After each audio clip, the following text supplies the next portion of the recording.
Hello, student leaders. It's been a pleasure to get to talk with past cohorts during the summer as they get ready for a very busy year ahead, planning events and taking care of the student body. So I'm going to try to keep in mind what I've learned from past audiences about the busyness of their lives to make this relevant for you about time management. Even though I don't get to see you on the front end and present accordingly, I hope I'll get to talk with you at our question session later this summer, and my contact information will be available if you'd like to ever follow up. I work full-time at the college all year and am at your service. My name is Tim. I coordinate the math and science tutoring, and I've done the time management for student leaders for a lot of years, and it's always a highlight of my year. So I'm glad to share it with you. This is just an overview video. There's going to be, instead of a sit for an hour situation, we're going to give you a couple short bits you can watch one at a time. And there's really 4 tools that I'm going to present. The first being the weekly routine sheet, which is important. On one page, what will your weekly routine for the whole quarter be like? We're going to have a short video about that.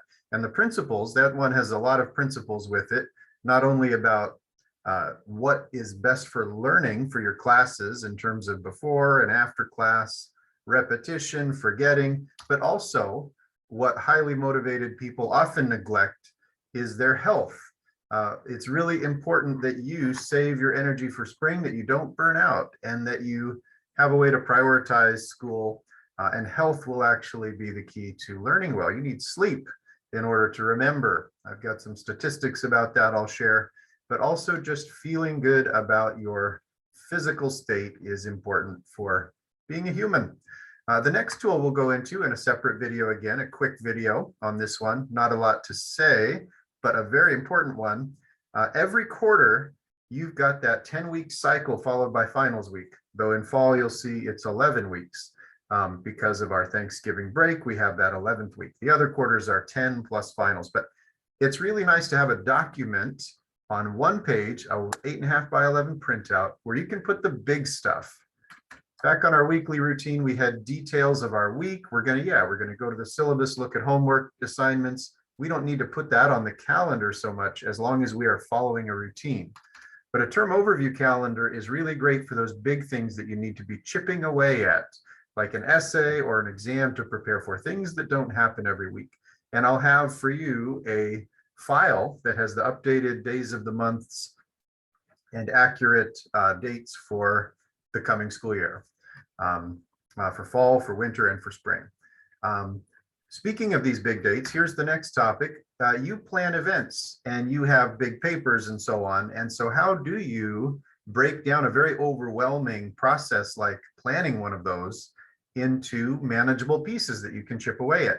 We use a tool called backwards mapping. So I'm going to have another quick short video for you about how to do that. You start with your end date and you brainstorm your list of steps that are going to be needed, and then using perhaps your term calendar that shows when you're actually able to do things, and your routine when you've budgeted time for ASG, or when you know in a given week when your mind is going to have some time and capacity for it, then you put the dates in for your steps.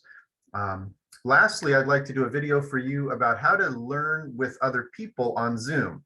We're learning from home in a lot of cases, though it's going to be great to be back on campus this fall, at least in part. I'll be there 3 days a week myself. But when we're on Zoom, whether we're tutoring or doing a study group or we're in class with our teacher, there are these great annotate tools. And have you used those before? I think every student amid remote format needs to learn how to do graffiti on the screen. And these annotate tools are the way to do that. So I'm going to do a quick video to hopefully equip you for that. And I'll tell you where you can always go to use a room on Zoom at an open meeting that's open 7 days a week. It's the tutoring meeting. And if you come in there, you can always grab a room with a classmate. You don't need to be there for a tutor. So I'll give you the details about that kind of stuff too. So 1, 2, 3, 4 videos in addition to this intro video for you to watch. They should all be relatively short. The weekly routine will probably be the longest. And I look forward to talking about any of these with you, and I'll provide those files through Rosina for you.